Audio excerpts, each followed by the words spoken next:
It is a very important hearing. Just to follow up on that, because I think sometimes, again, we don't know what we don't know. And the supply chain is not a very transparent process. I think there are real challenges as you try to trace what goes into this, or what goes into the battery of your electronic vehicle. And so we put ourselves in a position that, well, we want this. We want to be able to say that what we're using is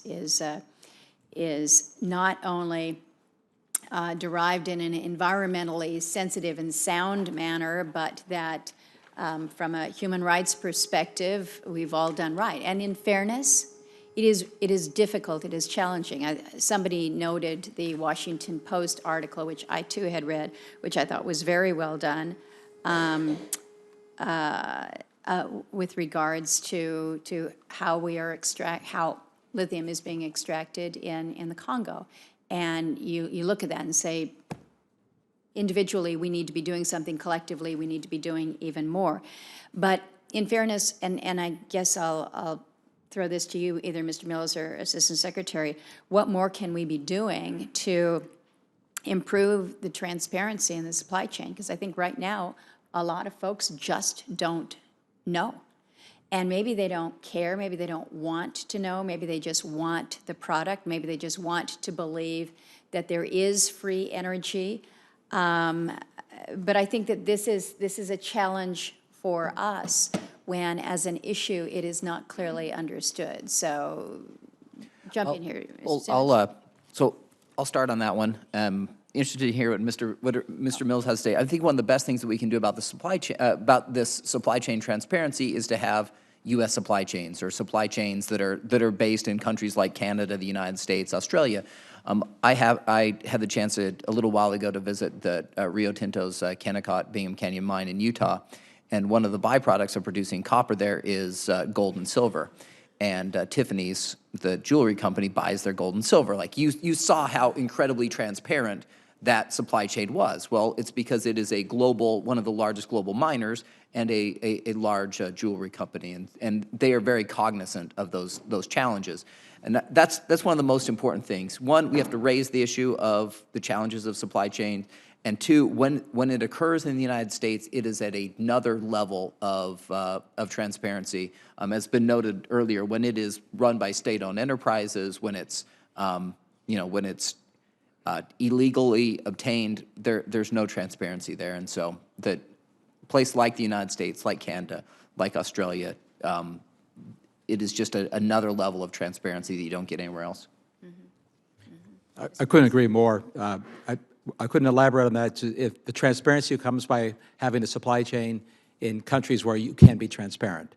And as you I'm sure know, the efforts to force more transparency on the African nation supply chain was opposed by a group of, I think, 20 NGOs, because they were worried that would cause the trade to go underground, figuratively disappear, and make the supply chain even more opaque.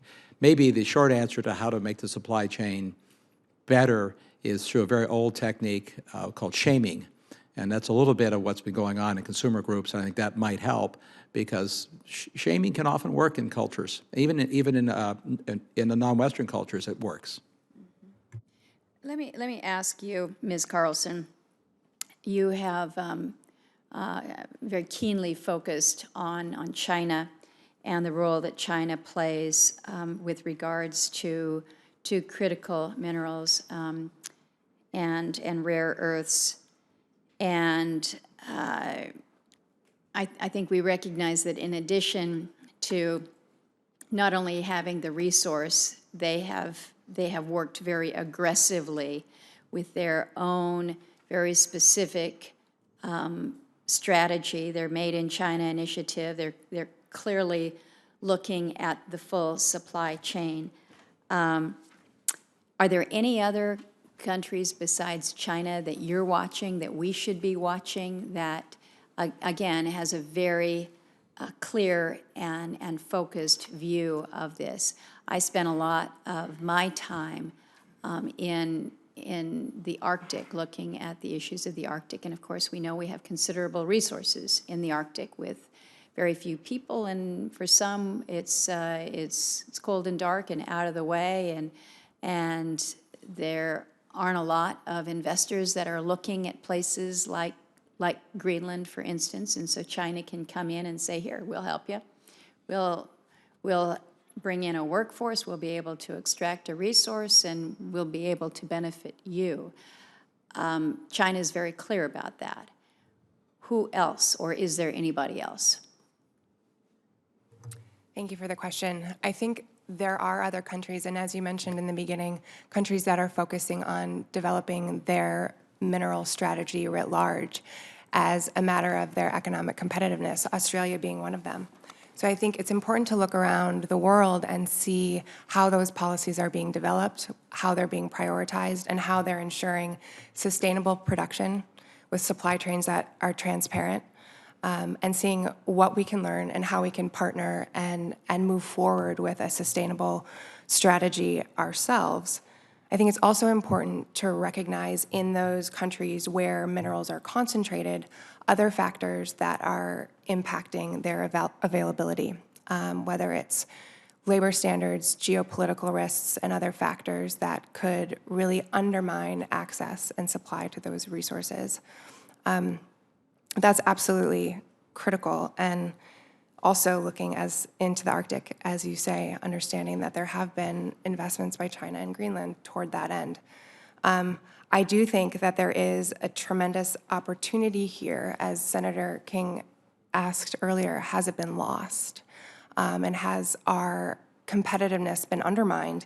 And I would say no. I would say that the situation now and addressing this, and thank you again to your committee for doing so, presents an incredible opportunity for economic development and competitiveness for the United States and our partners, as was mentioned, but will require full commitment to investment in R&D, really supporting the supply chain networks that were discussed for recycling, partnering with the private sector to do so, understanding that there are companies that are recognizing those risks to their own supply chain and already starting to do something about it themselves. So aligning those interests with the public and the private sector can help reduce the risk and create the scale that's needed. So there won't be as much focus necessarily on price floors or other things that would be challenging to implement, but creating the scale, the network, and the resource and the skills and investment in science and technology that will be necessary to really grow that here. You know, when you speculate about whether or not we're so far behind that we can never catch up, I think we have to remember that one of the advantages that we have, in addition to good environmental laws and standards, good record with labor protections, but we have the resource. Not every nation has the resource. And I look to my state, a very, very exciting graphite mine up in the north, and then down in the southeastern part of the state.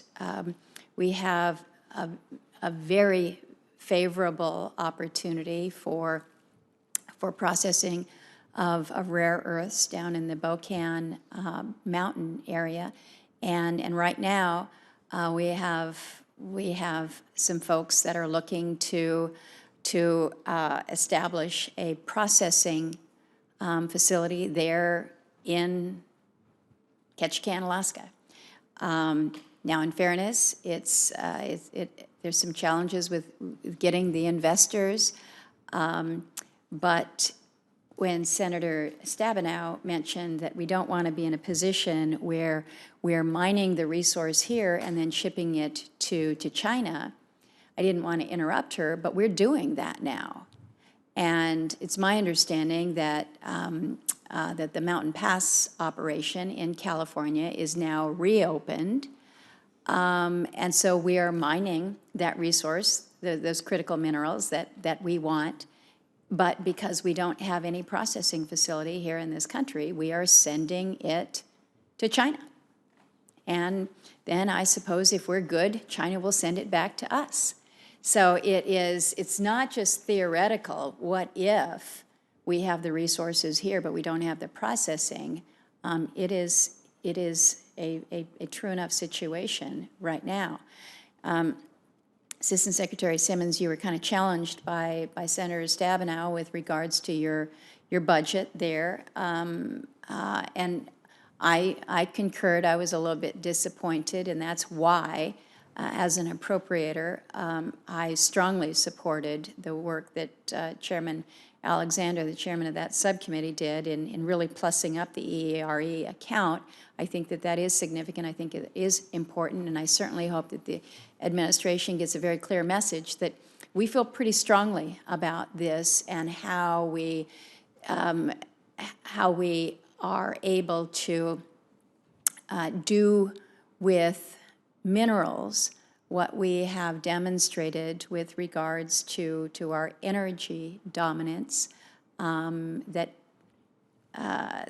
we can be doing more not only to dominate but to diversify, which I'm using as your takeaway, Dr. Bazillion, because I think that that's an important part for us, because with as many of these important minerals as we need in today's modern society, it is not, I don't think it's possible to dominate, but I do think it is clearly possible to be a significant player with regards to how we can not only gain access to production, but to the processing and to all aspects of that supply chain.